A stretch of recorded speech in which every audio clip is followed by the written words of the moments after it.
आज हम इस वीडियो में जयशंकर प्रसाद द्वारा रचित कामायनी महाकाव्य के श्रद्धा सर्ग से लिया गया श्रद्धा मनु शीर्षक का अर्थ समझेंगे। छायावादी कवि जयशंकर प्रसाद जी का ये कामायनी महाकाव्य है और इसमें श्रद्धा मनु का वर्णन है। और ये कहाँ का वर्णन है? जब देव संस्कृति का विनाश हो जाता है, प्रलय हो जाती है, तो सृष्टि में केवल श्रद्धा मनु ही दो ये व्यक्ति बचते हैं और इनका आपस में निर्जन स्थान पर किस तरह से वार्तालाप होता है, ये उसी का वर्णन है। देखिए, श्रद्धा मनु को निर्जन स्थान में मौन बैठे देखकर पूछती है कि वह कौन है और उस निर्जन स्थान में क्यों बैठे हुए हैं। यहाँ पर श्रद्धा देखती है कि मनु अकेले बैठे हुए हैं, तो श्रद्धा जाकर के उनसे पूछती है कि तुम कौन हो। यहाँ पर श्रद्धा के लिए मनु का व्यक्तित्व बहुत ही उत्सुकता का कारण बना हुआ है कि कौन है ये व्यक्ति जो एकांत निर्जन स्थान पर बैठा हुआ है। देखिए, कामायनी में जयशंकर प्रसाद जी ने इसको काव्य में किस प्रकार लिखा है। कौन हो कौन तुम, संस्रति जल निधि तीर, तरंगों से फेंकी मणि एक, कर रहे निर्जन का चुपचाप, प्रभा की धारा से अभिषेक। मधुर विश्रांत और एकांत, जगत का सुलझा हुआ रहस्य, एक करुणामय सुंदर मौन और चंचल मन का आलस्य। संस्कृति जलनिधि का अर्थ होता है भवसागर, ये संसार। निर्जन का अर्थ होता है शून्य, जहाँ पर कोई व्यक्ति ना हो, कोई इंसान ना हो। और प्रभा की धारा का अर्थ होता है कांति की किरणें, यानी चमक की किरणें, रोशनी की किरणें। और अभिषेक का अर्थ होता है सुशोभित करना, सजाना। और विश्रांत का अर्थ होता है थका हुआ। तो यहाँ पर जयशंकर प्रसाद जी कहते हैं कि श्रद्धा मनु से कहती है कि तुम कौन हो। कि जिस प्रकार सागर की लहरें अपनी तरंगों से मड़ियों को अपने किनारे पर फेंक देती है, उसी प्रकार संसार रूपी सागर की लहरों के द्वारा इस निर्जन स्थान में फेंके हुए तुम कौन हो। तुम चुपचाप बैठकर इस निर्जन स्थान को अपनी चमक से, अपनी आभा से उसी प्रकार सुशोभित कर रहे हो जैसे सागर तट पर पड़ी हुई मणि उसे निर्जन तट को आलोकित करती है। यहाँ पर श्रद्धा पूछ रही है मनु से कि तुम कौन हो, तुम इस एकांत स्थान पर अकेले क्यों बैठे हो। मुझे इस प्रकार से तुम लग रहे हो जैसे सागर से कोई सागर में जो लहरें उठ रही हैं, तो उन लहरों से कोई मणि निकल करके बाहर किनारे पर आ गई है और वो अपनी चमक से, अपनी रोशनी से संसार को प्रकाशित कर रही है। उसी प्रकार से तुम भी संसार रूपी सागर से बाहर निकल करके उस मणि के समान यहाँ पर बैठे हुए हो और अपनी आभा से, अपनी चमक से संसार को जो है सुशोभित कर रहे हो। आगे श्रद्धा कहती हैं, मधुर विश्रांत और एकांत, जगत का सुलझा हुआ रहस्य। श्रद्धा कहती है कि हे परिचित, यानी अनजान व्यक्ति, कि मैं आपको जानती नहीं हूँ, मैं आपका परिचय नहीं जानती। इसलिए उन्होंने कहा, हे परिचित, तुम मुझे मधुरता, थकावट और निरवता से परिपूर्ण इस संसार में सुलझे हुए रहस्य की भांति लग रहे हो। अपरिचित होने के कारण, यानी अनजान होने के कारण तुम मुझे बहुत ही रहस्यमय लग रहे हो, यानी मैं तुम्हारे बारे में बिल्कुल भी नहीं जानती हूँ, तुम मेरे लिए एक रहस्य हो। फिर भी तुम्हारी मुख आकृति का भाव जो है तुम्हारे रहस्य को सुलझा रहा है। यानी वैसे तो मैं तुम्हें बिल्कुल भी नहीं जानती, हम दोनों जो हैं एक दूसरे से अनजान हैं, लेकिन फिर भी जो तुम्हारे मुख की आकृति है, जो तुम्हारा चेहरा है, उसके जो हाव भाव हैं, वो तुम्हारे रहस्य को सुलझा रही हैं। यानी तुम्हारे बारे में कुछ, तुम अंदर से कैसे हो, तुम्हारा जो मुख है वो उन रहस्यों को थोड़ा जो है सुलझा रहा है। तुम्हारा सुंदर और मौन रूप करुणा से परिपूर्ण है और तुम्हारे चंचल मन ने आलस्य धारण कर लिया है।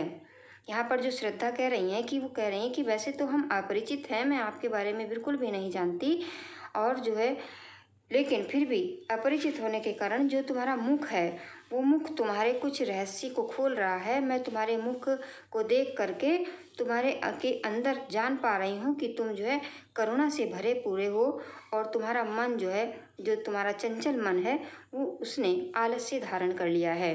यहाँ पर एक बात जो है जयशंकर प्रसाद जी कहना चाह रहे हैं कि जो चेहरा होता है वो व्यक्ति के अंदर के व्यक्तित्व की थोड़ी बहुत झलक दे देता है कि वो व्यक्ति अंदर से कैसा होगा। तो यहाँ पर सागर की लहरों द्वारा फेंकी हुई मणि से मनु की तुलना करके प्रसाद जी ने उनके एकांकी जीवन की और निराशा और कर्म से अलग विरक्त की स्थिति का बहुत ही भावपूर्ण चित्रण किया है। यहाँ पर जो इनकी भाषा है वो खड़ी बोली है, अलंकार रूपक है, और उत्प्रेक्षा भी है, उल्लेख भी है, और विरोधाभास भी है। शब्द शक्ति यहाँ पर लक्षणा है, गुण माधुर्य है, और छंद जो है श्रृंगार छंद है। आगे का पद इस प्रकार है। सुना है मनु ने मधु गुंजार मधुकरी का सा जब सानंद, किए मुख नीचा कमल समान, प्रथम कवि का जो सुंदर छंद, एक झटका सा लगा सहर्ष, निरखने लगे लुटे से कौन, गा रहा ये सुंदर संगीत, कुतूहल रह न सका फिर मौन। मधुकरी का अर्थ होता है भ्रमरी, और सा आनंद का अर्थ होता है आनंद युक्त सुखकारी, और मौन का अर्थ होता है चुप। यहाँ पर प्रलय के बाद जब प्रलय आई, संसार में कोई नहीं बचा, तो ये माना जाता है कि श्रद्धा मनु ही जो है इस संसार में बचे, और उन्हीं की हम संतान हैं, जिससे मनु की हम संतान हैं, इसीलिए हमारा नाम मानव पड़ा। तो यहाँ पर जयशंकर प्रसाद जी ने बताया है कि प्रलय के अंत में श्रद्धा की इस निर्जन वन प्रांत में मनु से भेंट होती है। श्रद्धा जो है मनु से मिलती है, और श्रद्धा मनु से उनका परिचय पूछती है। श्रद्धा का जो मधुर स्वर सुनकर मनु बहुत ही आश्चर्यचकित हो जाते हैं, क्योंकि वो वहाँ पर अकेले बैठे हुए थे। इसी का इस जो पद में वर्णन किया है जयशंकर प्रसाद जी ने, और वो कहते हैं, जब श्रद्धा ने मनु से उसका परिचय पूछा, सुना है ये मनु ने मधु गुंजार मधुकरी का सा जब सा आनंद। जब श्रद्धा ने मनु से उसका परिचय पूछा उनका, तब जीवन से निराश उस निर्जन प्रांत में श्रद्धा का मधुर स्वर उनके भौरों की मधुर गुनगुन के समान आनंद प्रदान करने लगा। यहाँ पर जयशंकर प्रसाद जी कहते हैं कि जैसे ही श्रद्धा ने मनु से उसका परिचय पूछा, उनका मतलब श्रद्धा जब पूछ रही हैं मनु से उनका परिचय, तब मनु के जीवन में जो निराशा थी उस निर्जन प्रांत में, तो जो श्रद्धा है, श्रद्धा मधुर स्वर उनके भौरों की मधुर गुनगुन से समान सा आनंद प्रदान करने लगा। और अनजान व्यक्ति से मिलने के कारण लज्जावश श्रद्धा ने अपना सिर नीचे झुका रखा था। वह अपना मुख नीचे किए हुए पृथ्वी की ओर देख रही थी। तब उसका वह झुका हुआ मुख मनु को ऐसे मनोहर प्रतीत हुआ, मानो कोई खिला कमल नीचे को झुक गया हो, और उस कमल मुख से निकले मधुर शब्द मनु को किसी कवि की सुंदर कविता के समान बहुत ही मधुर और जो है आनंद देने वाले लगे। मनु ने जब अचानक प्रकट हुई अपूर्व सुंदरी श्रद्धा को देखा, तो उन्हें खुशी का एक झटका सा लगा।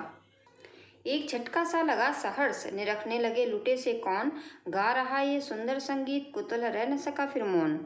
यहाँ पर जयशंकर प्रसाद जी कहते हैं कि जैसे ही मनु ने अचानक प्रकट हुई, मतलब वो एकांत में बैठे हुए थे और उनके सामने एक सुंदर जो है अपूर्व सुंदरी श्रद्धा बहुत सुंदर थी, वो आकर के उनसे बात करती हैं, तो एकदम से जो है उन्हें बहुत झटका लगा, और उन्हें उनकी खुशी का ठिकाना नहीं लगा रहा।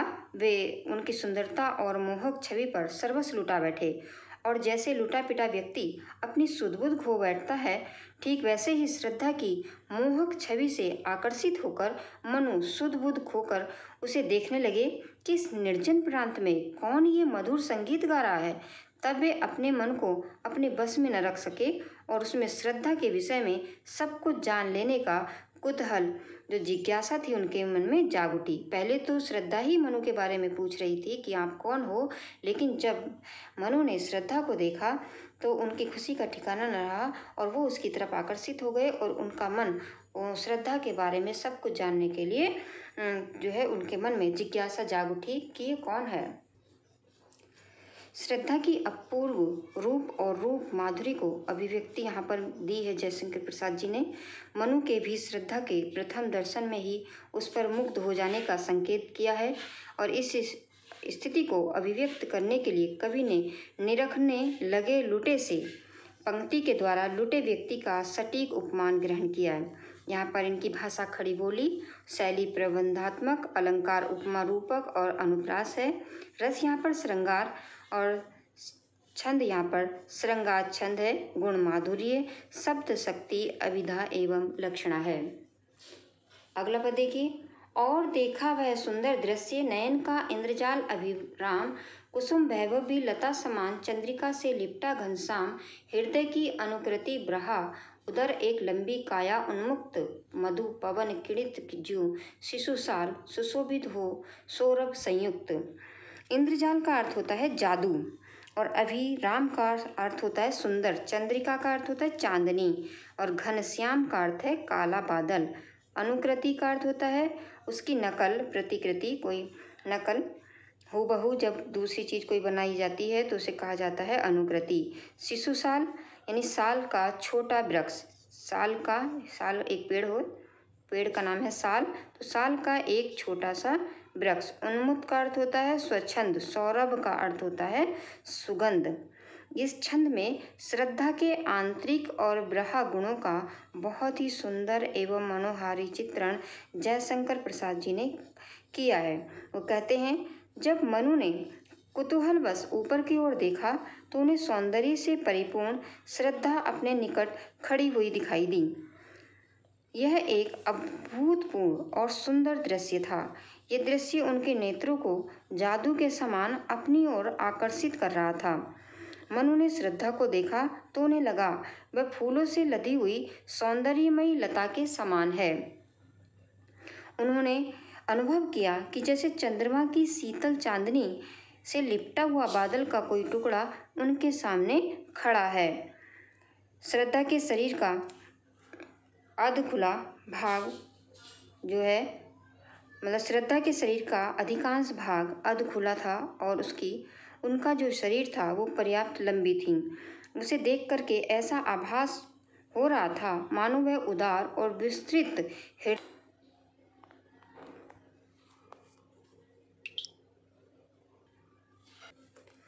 जो श्रद्धा का जो शरीर था वो बहुत ही सुंदर था और उनका जो उदार हृदय के समान ही उनका शरीर भी विशाल और लंबा था। उनका जो मधुर वार्तालाप के समय श्रद्धा का वह लंबा और सुंदर शरीर बसंत की सुगंधित और मंद मंद बहने वाली पवन के साथ अठखेलियां करता हुआ साल के छोटे वृक्ष के समान सुगंध से परिपूर्ण होकर वहां शोभायमान हो रहा था।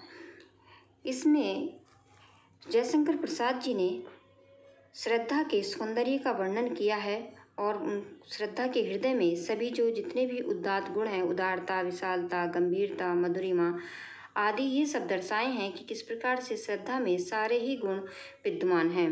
और शिशु साल से श्रद्धा के शरीर की लंबाई, स्वाभाविक सुगंध, मस्ती और युवावस्था की ओर से उन्होंने संकेत दिया है। यहाँ पर इसमें भी भाषा खड़ी बोली है, अलंकार उपमा और रूपातिशयोक्ति है, अनुप्रास है, रस श्रृंगार, शब्द शक्ति लक्षणा, गुण माधुर्य है और छंद यहाँ पर श्रृंगार छंद है। और आगे की काव्य पंक्तियों में भी यहाँ पर श्रद्धा के सौंदर्य का वर्णन किया हुआ है कि जयशंकर प्रसाद जी ने किस प्रकार से श्रद्धा के सौंदर्य का वर्णन किया है। वो कहते हैं, मृषण गंधार देश के नील रोम वाले मेसों के चर्म ढक रहे थे उसका बपुकांत, बन रहा था वह कोवल वर्म, नील परिधान बीस सुकुमार, खुल रहा मृदुल अध खुला अंग, खिला हो जो बिजली का फूल, मेघ वन बीच गुलाबी रंग। मृषण का अर्थ होता है चिकना, मुलायम, चमकदार और मेसो का अर्थ होता है भेड़, जो भेड़ें होती हैं तो उसे मेस कहते हैं और बहुवचन में मेसो यानी बहुत सारी भेड़ों। बपु कांत, बपु जो है सुंदर शरीर, वर्म का अर्थ होता है कवच। यहाँ पर जयशंकर प्रसाद जी ने श्रद्धा की वेशभूषा का बहुत ही मनोहारी चित्रण किया है कि श्रद्धा जो है पहने वे क्या है। उन्होंने बताया कि मृषण गंधार देश के नील रोम वाले मेसों के चर्म। श्रद्धा ने गंधार देश में पाई जाने वाली उत्तम नस्ल की जो नीले बालों वाली भेड़ों की खाल से बने हुए अत्यंत कोमल, सुंदर एवं चमकदार वस्त्र धारण कर रखे थे। रोम वाले मेसों के चर्म। यहाँ पर जयशंकर प्रसाद जी ने बताया कि जो श्रद्धा है उसने गंधार देश में पाई जाने वाली जो उत्तम नस्ल थी और नस्ल की जो नीले कलर वाली बालों वाली भेड़ों की खाल से बनी हुई अत्यंत सुंदर, कोमल, चमकदार वस्त्र धारण कर रखे थे। और वे वस्त्र न केवल श्रद्धा के कोमल एवं रमणीय शरीर को ढक रहे थे, बल्कि वे